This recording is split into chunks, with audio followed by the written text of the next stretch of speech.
Hello, my name is Ashley, and today I'm going to be talking about all of the books I read in June. So, the first book that I finished is My Killer Vacation by Tessa Bailey.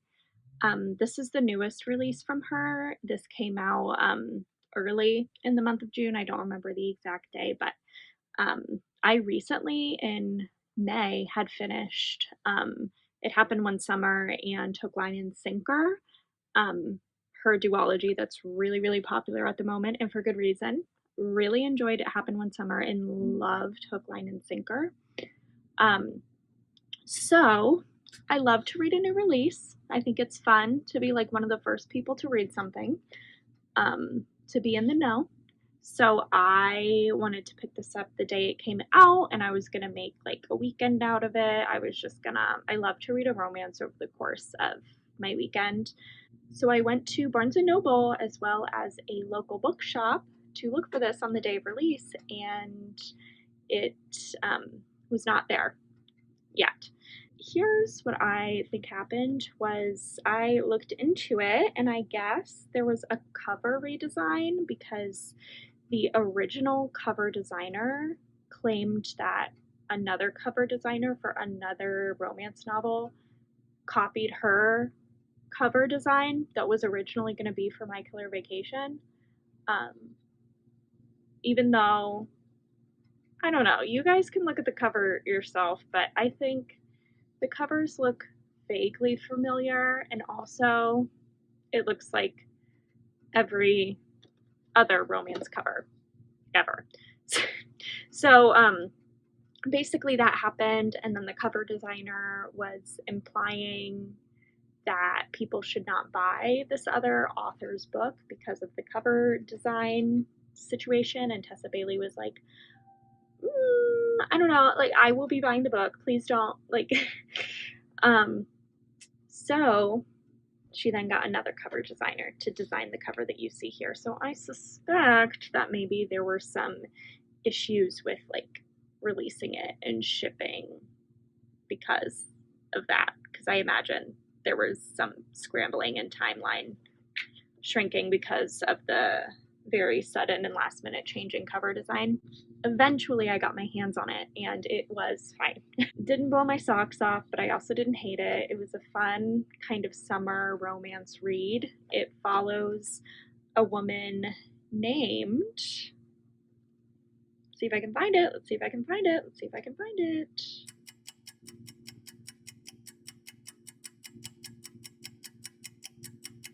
Taylor. Her and her brother are going on vacation on what I assume is like a beach town on the East Coast. It seems like an East Coast beach town. I don't actually know the geographical location. But she discovers a dead body while she's there, and a bounty hunter named Miles comes to investigate, and Taylor and Miles get romantically involved. And so it just kind of follows them getting romantically involved and solving this murder that happened. I wouldn't go so far as to say it's like a thriller or even like a super in-depth murder mystery. It's definitely primarily a romance. It's not a thriller, so don't go into it expecting that. That's just kind of an added element that can be interesting, and especially if like a romance with a murder mystery on an East Coast beach town sounds exactly like what you want, pick up the book. Like I said, it was fine. I enjoyed it. I definitely don't regret reading it, but it's also not one that I'm going to be screaming from the rooftop for everyone to read. But it was fun. I enjoyed it. Moving on, the next book I read, this was actually a reread. I reread The Roommate by Rosie Danan. Here's the story with this is when I was all hyped up to read My Killer Vacation. I was ready to like spend my weekend reading a romance. And then when that didn't happen, I was like, well, I can't just read any book now. I have to read a cute romance this weekend. So I was like, I'm gonna reread The Roommate. I read The Roommate for the first time last year, loved it, and I enjoyed it just as much, if not more, the second time around. It's so cute. It's just so good. Like I think I enjoy it almost as much as I think if you are like in the booktube world, the Brown sisters by Talia Hibbert, the Get a Life Chloe Brown, actor A.G. Brown, Take a Hint Danny Brown, I feel like have become kind of like the gold star of like cute romance at the moment. And I love them. Those are still like my favorites, but this is a close second to me. I really enjoyed it. I thought that it was super well done. It follows Clara, who was offered to room with her childhood best friend and longtime crush, Everett. And she's like, absolutely, I'm going to move to Los Angeles with this man who I've been trying to get to fall in love with me for years.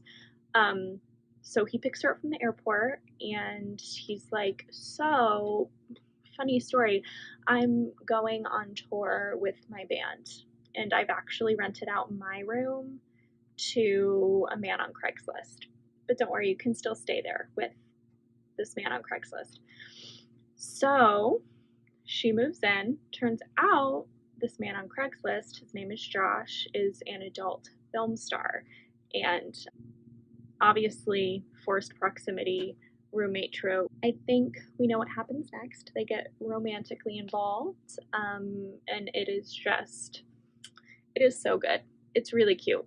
I love like the forced proximity in a romance. I don't want to like reveal too much about the plot itself because I think a lot of the fun of it is like going on this kind of journey with them, but it's really like thoughtful and well done when it comes to like women's sexuality and like sex positivity. It's done really well and really thoughtfully. I can't recommend it enough. I think it's super fun. This is a great like beach read for the summer if you're wanting like a fun romance but that still has like some meat to it. It's so good.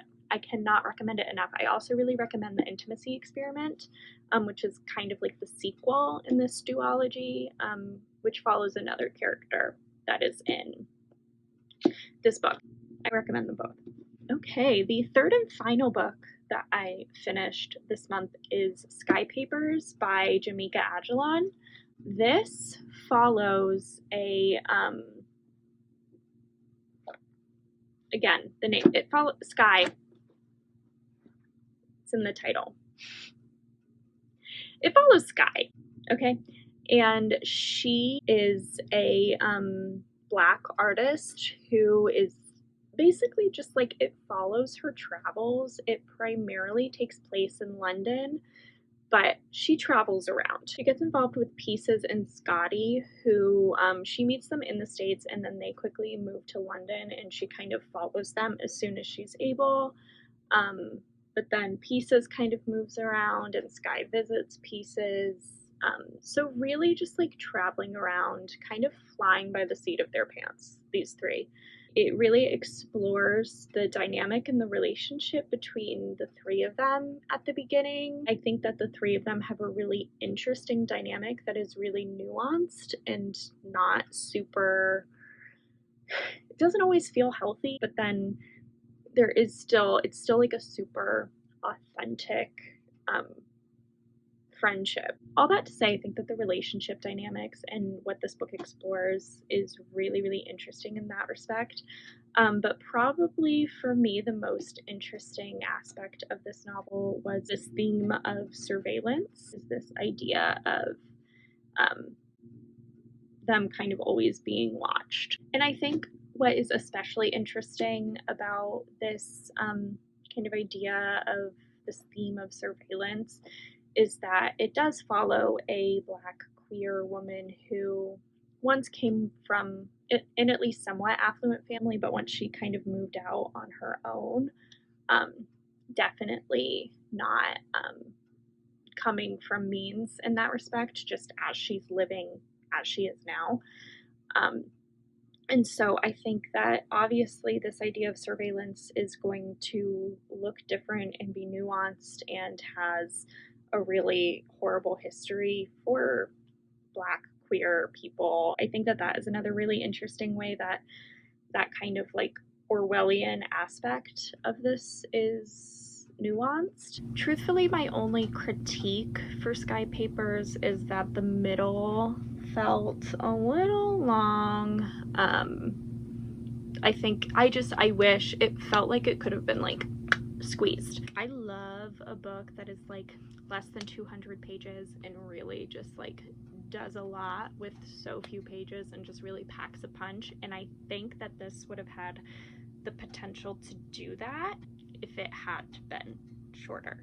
I think the dynamics between the three friendships got to be a little long, especially because there was a lot of tension between Skye and Pieces. It started to feel like we were hearing the same fight over and over and over and over again. I was like, let's either make up or not be friends. But other than that, I loved it. It really stuck the landing. The last part was so good. I think that in many ways the last part made me go from like I enjoyed it to like this was so good. Highly recommend Skye Papers. So yeah, those are the 3 books that I read in June. I hope you all enjoyed, and I'll see you next time. Bye bye.